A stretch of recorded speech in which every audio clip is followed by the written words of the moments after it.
வணக்கம். இலங்கை செய்திகளுடன் நான் நிரோஷன். விரிவான செய்திகளுக்கு முன் தலைப்புச் செய்திகள். இலங்கை அரசு மற்றும் ஜனாதிபதி தொடர்ந்து அர்ப்பணிப்புடன் செயல்பட்டு வருகின்றார்கள் என்று கேட்ஸ் நிறுவனத்தின் உலகளாவிய அபிவிருத்தி பிரிவு தலைவர் கிறிஸ் எலியாஸ் தெரிவிப்பு. இலங்கைக்கு விதித்திருந்த வரியை குறைத்ததற்காக எந்த ஒரு ஒப்பந்தத்திற்கும் இலங்கை ஒப்புக்கொள்ளவில்லை என்று மத்திய வங்கி ஆளுநர் சுட்டிக்காட்டு. இலங்கை பொருட்களுக்கு வரி விதித்து அமெரிக்கா அனுரவுக்கு கடிதம் அனுப்பியிருப்பது அரசின் தவறான அணுகுமுறைக்கு ஒரு உதாரணம் என்று சஜித் பிரேமதாச குற்றச்சாட்டு. செம்மணி பகுதியில் மேற்கொள்ளப்பட்ட புதைக்குழி அகழ்வு பணிகளில் இதுவரை 65 மனித எலும்புக்கூடுகள் மீட்கப்பட்டுள்ளதாக அதிகாரப்பூர்வ தகவல்கள் தெரிவிப்பு. இனி விரிவான செய்திகள். நாட்டு மக்களின் வாழ்க்கை தரத்தை உயர்த்துவதற்கான முயற்சிகளில் இலங்கை அரசு மற்றும் ஜனாதிபதி தொடர்ந்து அர்ப்பணிப்புடன் செயல்பட்டு வருகின்றனர் என்று கேட்ஸ் நிறுவனத்தின் உலகளாவிய அபிவிருத்தி பிரிவு தலைவர் கிறிஸ் எலியாஸ் தெரிவித்துள்ளார். இலங்கையில் முன்னெடுக்கப்படுகின்ற புதிய மாற்றங்களை அவர் பாராட்டியதோடு நாட்டின் மேம்பாட்டுக்கான முயற்சிகளை மேலும் பலப்படுத்த விருப்பம் தெரிவித்திருந்தார். ஜனாதிபதி அனுரகுமார திசாநாயக்கவுடன் கிறிஸ் எலியாஸ் தலைமையிலான கேட்ஸ் நிறுவனத்தின் உயர்மட்ட குழுவினர் ஜனாதிபதி செயலகத்தில் சந்திப்பொன்றை மேற்கொண்டனர். இந்த சந்திப்பில் கால்நடை வளர்ப்பு மற்றும் பால் உற்பத்தி உள்ளிட்ட துறைகளை உள்ளடக்கி ஒரு விரிவான சமூக மாற்றம் மற்றும் பொருளாதார அபிவிருத்தி திட்டத்திற்கு முழுமையான ஆதரவை வழங்குமாறு கேட்ஸ் நிதியத்தின் பிரதிநிதிகள் உறுதியளித்தனர். மேலும் இலங்கை டிஜிட்டல் பொருளாதாரத்திற்கான மூலோபாய திட்டத்திற்கு ஆதரவு வழங்கப்படும் என்றும் நாட்டின் பொருளாதார வளர்ச்சிக்காக விவசாயத்துறையில் டிஜிட்டல் மாற்றம் அவசியம் என்பதையும் அவர்கள் சுட்டிக்காட்டினர். அமெரிக்கா இலங்கைக்கு விதித்திருந்த 44% இறக்குமதி வரியை 30% குறைத்ததற்காக எந்த ஒரு ஒப்பந்தத்திற்கும் இலங்கை ஒப்புக்கொள்ளவில்லை என்று மத்திய வங்கி ஆளுநர் நந்தலால் வீரசிங்க தெரிவித்துள்ளார். இது இரு நாடுகளுக்கும் பயனளிக்கும் நல்லெண்ண அடிப்படையிலான பேச்சுவார்த்தைகளின் ஒரு அங்கீகாரமாகவே பார்க்கப்பட வேண்டும் என்றும் இந்த வரி குறைப்பை ஒரு முன்னேற்ற குறிகாட்டியாகவே கருத வேண்டும் என்றும் அவர் வலியுறுத்தியிருந்தார். அரசாங்க தகவல் திணைக்களத்தில் நடைபெற்ற சிறப்பு ஊடகவியலாளர் சந்திப்பில் பேசிய அவர், இலங்கை இதுவரை குறிப்பிடத்தக்க முன்னேற்றங்களை பதிவு செய்துள்ளது. ஒரு சிறந்த தீர்வை நோக்கி நாங்கள் தொடர்ந்து பேச்சுவார்த்தைகளில் ஈடுபட்டுள்ளோம். மேலும் முன்னேற்றம் கிட்டும் என்று நம்புகின்றோம் என்றும் அவர் குறிப்பிட்டிருந்தார். இந்த வரி குறைப்புக்கு பின்னால் இலங்கை அமெரிக்காவுக்கு என்ன கொடுத்தது என்ற கேள்விக்கு பதிலளித்த அவர், இதுவரை எதுவும் ஒப்புக்கொள்ளப்படவில்லை. இது நல்லெண்ண பேச்சுவார்த்தையின் வெளிப்பாடாகவே அமைந்தது என்று தெரிவித்தார். 58வது ஆசியான் வெளியுறவு அமைச்சர்கள் கூட்டத்தில் பங்கேற்க மலேசியா சென்றுள்ள வெளிவிவகார அமைச்சர் விஜித ஹேரத் நேற்று கோலாலம்பூரில் மலேசிய பிரதமர் அன்வர் இப்ராஹிமை சந்தித்தார். இந்த சந்திப்பின் போது இரு நாடுகளுக்கும் இடையிலான நீண்டகால இருதரப்பு உறவுகளை வலுப்படுத்தவும் தொழிலாளர் துறையை மையமாக கொண்டு ஒத்துழைப்பை விரிவுபடுத்துவதும் குறித்தும் இருவரும் ஆழமான கலந்துரையாடல்களில் ஈடுபட்டுள்ளனர். மலேசியாவில் உள்ள பல்வேறு துறைகளில் இலங்கை தொழிலாளர்களுக்கான வேலை வாய்ப்புகளை அதிகரிக்க பரிசீலிக்குமாறு வெளிவிவகார அமைச்சர் பிரதமர் அன்வரிடம் கோரிக்கை விடுத்தார். இதற்கிடையே இலங்கையுடன் மலேசியா பேணும் உறவை தொடர்ந்து பலப்படுத்துவதற்கான உறுதியை பிரதமர் அன்வர் இப்ராஹிம் மறுமுறையும் வலியுறுத்தியுள்ளார்.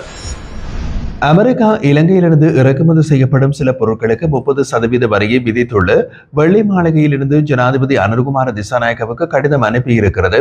இது அரசாங்கத்தின் தவறான அணுகுமுறைக்கு ஒரு உச்ச உதாரணமாகும் என்று எதிர்க்கட்சித் தலைவர் சஜித் பிரேமதாச குற்றம் சாட்டியுள்ளார்.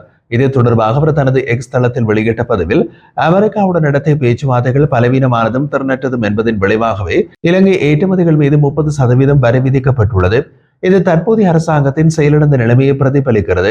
மேலும் வெறுமனவே பாட புத்தக நிபுணர்களின் ஆலோசனைகளையே நம்பியதன் ஆபத்தான விளைவாகவே இந்த நிலைமை உருவாகியுள்ளது. நட்பு நாடுகளின் ஆதரவை உறுதி செய்ய தேவையான முயற்சிகள் மேற்கொள்ளப்படாமல் இன்றைய 3 பில்லியன் ஏற்றுமதி வருமானத்திற்கும் நேரடியாக பாதிப்பை ஏற்படுத்தியுள்ளது என்று அவர் விமர்சித்தார். அரசியல் நிர்வாகத்தில் பரந்த அணுகுமுறை மற்றும் நுணுக்கமான பேச்சுவார்த்தை திறன் இலங்கை பொருளாதாரத்திற்கு இப்போதும் எதிர்காலத்திற்கு தீவிரமான சவால்களை உருவாக்கும் என்றும் அவர் எச்சரித்தார். அமெரிக்கா அறிவித்துள்ள புதிய வரி அமைப்பு இலங்கையின் ஏற்றுமதியில் தொழில்துறையில் தொழில் பாதுகாப்பு பிரச்சனைகளை பெரிதளவில் உருவாக்காது என்று சுதந்திர வர்த்தக வலய முதலீட்டாளர்கள் சங்க தலைவர் தம்மிக பெர்னாண்டோ தெரிவித்துள்ளார். இருப்பினும் புதிய முதலீட்டாளர்களை நாட்டுக்கு அதிக அளவில் கவர வேண்டிய அவசியம் தற்போதைய சூழலில் தீவிரமாக காணப்படுவதாக அவர் வலியுறுத்தினார். கொழும்பில் நேற்று வியாழக்கிழமை நடைபெற்றிருந்த ஊடகவியலாளர் சந்திப்பில் பேசிய அவர், தொடக்கத்தில் அறவிடப்பட்ட 44% வரி நடைமுறைப்படுத்தப்பட்டிருந்தால் இலங்கை கடும் சவால்களை எதிர்கொண்டிருக்கும். ஆனால் தற்போது அது 30% குறைக்கப்பட்டிருப்பது ஒரு நன்மை. இதனால் நாட்டின் போட்டித்திறன் சிறிதளவு மேம்பட்டது என்று தெரிவித்தார். அதே நேரத்தில் இந்த மாற்றம் தொழில்கள் மீது நேரடி பாதிப்பை ஏற்படுத்தாது.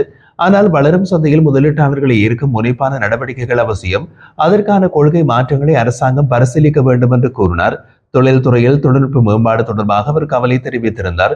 உலக நாடுகள் வேகமாக அபிவிருத்தி அடைந்து வரும் சூழலில் இலங்கை போட்டியிட வேண்டுமானால் தொழில்நுட்பம் மற்றும் உற்பத்தி திறனில் மேம்பாடு அவசியமாகிறது. குறிப்பாக ஆடை தொழில்துறையில் உள்ள உள்ளூர் மூலப்பொருள் உற்பத்தியாளர்களுக்கு ஆதரவு வழங்கப்பட்டால் நாட்டின் வருமானம் அதிகரிக்கலாம் என்றும் அவர் கூறினார். அது மட்டுமல்லாமல் ஏனைய ஏற்றுமதி துறைகளிலும் உள்ளூர் உற்பத்தியாளர்களை ஊக்குவிக்கும் வகையில் அரசாங்கம் செயல்பட வேண்டும். தொழில்துறையினருடன் நேரடி பேச்சுவார்த்தைகளின் அடிப்படையில் துரித நடவடிக்கைகள் எடுக்கப்பட வேண்டிய அவசியம் உள்ளதாகவும் அவர் வலியுறுத்தியுள்ளார். அமெரிக்கா இலங்கைக்கு விதித்திருந்த இறக்குமதி வரியை 44%இலிருந்து 30%ஆக குறைத்துள்ளது.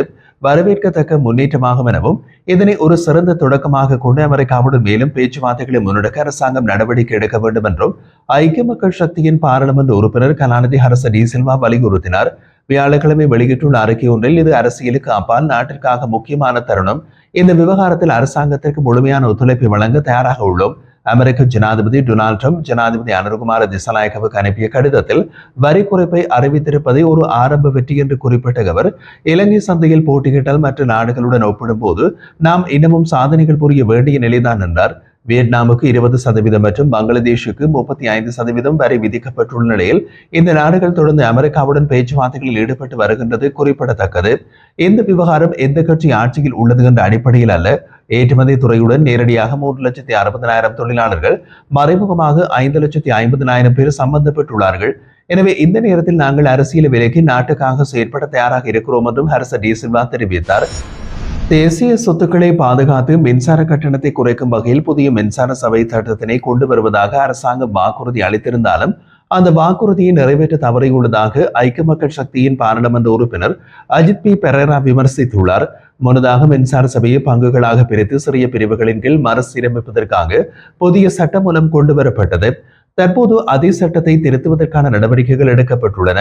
எனினும் தற்போதைய திருத்தப்பட்ட மின்சார சபை சட்டம் சபைக்கும் அதன் ஊழியர்களுக்கும் பொது பாவனையாளர்களுக்கும் எந்தவித நன்மையையும் வழங்காது என்று அவர் குற்றம் சாட்டினார். இந்த சட்டம் எங்கள் நீதிமன்ற கருத்துக்களிலும் பாராளுமன்ற தெரிவுக்குழுவிலும் நாங்கள் தெளிவாக கூறியுள்ளோம்.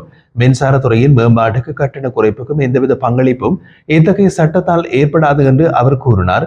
மேலும் சர்வதேச நாணய நிதியம் எந்த ஒரு நாட்டுக்கும் சட்டங்கள் வழங்குவதில்லை என்றும் பொருளாதார பாதிப்புகளை தவிர்க்கும் தீர்வுகளை மட்டுமே பரிந்துரைக்கிறது என்றும் அவர் சுட்டிக்காட்டினார். நாணய நிதியத்தின் வேலை திட்டங்களை புரிந்து கொள்ளாமல் அரசாங்கம் ஒரு தனிப்பட்ட சட்ட வடிவமைப்பை கடைபிடிப்பது அதன் நம்பிக்கைக்கு மாறாகவும் உலக வங்கி, ஜைகா மற்றும் ஆசிய அபிவிருத்தி வங்கியின் எதிர்பார்ப்புகளுக்கு முரணாகும் என்றும் அவர் எச்சரிக்கை விடுத்துள்ளார். இந்த நிதி நிறுவனங்கள் அரசாங்கத்திற்கு அனுப்பியுள்ள கடிதங்களில் கடுமையான விமர்சனங்கள் இடம்பெற்றுள்ளன என்றும் சர்வதேச ஒப்பந்தங்களுக்கு முரணாக செயல்பட்டால் அதன் எதிர்வினையே பின்னடைவு ஏற்படும் என்பதை அரசாங்கம், ஜனாதிபதி இருவரும் உணர வேண்டும் என்றும் வலியுறுத்தினார். செம்மணி பகுதியில் மேற்கொள்ளப்பட்ட மனித புதைகுழி அகழ்வு பணிகளில் இதுவரை 65 மனித எலும்புக்கூடுகள் மீட்கப்பட்டுள்ளதாக அதிகாரப்பூர்வ தகவல்கள் தெரிவிக்கின்றன. நேற்று 2ஆம் கட்ட அகழ்வு பணிகள் 15வது நாளாகும். இதுவரை மொத்தம் 24 நாட்கள் அகழ்வுகள் முன்னெடுக்கப்பட்டுள்ளது. நேற்றைய தினத்துடன் தற்காலிகமாக அகழ்வு பணிகள் இடைநிறுத்தப்பட்டுள்ளதோடு எதிர்வரும் ஜூலை 21ஆம் தேதி மீண்டும் தொடங்கப்பட உள்ளதாகவும் தெரிவிக்கப்பட்டுள்ளது. தடயவியல் அகழ்வாயு தளம் இலக்கம் 1 பகுதியிலிருந்து 63 எலும்புக்கூடுகள் மற்றும் அகழ்வாயு தளம் இலக்கம் 2 பகுதியிலிருந்து 2 எலும்புக்கூடுகள் மீட்கப்பட்டது. இலக்கம் 2 பகுதியில் எலும்புகள் குழப்பகரமான முறையில் சிதைந்த நிலையில் காணப்பட்டதாகவும் கூறப்பட்டுள்ளது. மீட்கப்பட்ட எலும்புகள் அனைத்தும் சட்ட வைத்திய அதிகாரியின் கண்காணிப்பில் பாதுகாக்கப்பட்டுள்ளன. மேலும் புதைக்குழிகளில் இருந்து கைப்பற்றப்பட்ட பைகள், காலணிகள், கண்ணாடி வளையல்கள், துணிப்பட்டிகள், பொம்மைகள் உள்ளிட்ட பொருட்கள் சான்று பொருட்களாக அடையாளம் காணப்பட்டு நீதிமன்ற கட்டுப்பாட்டில் வைக்கப்பட்டுள்ளது.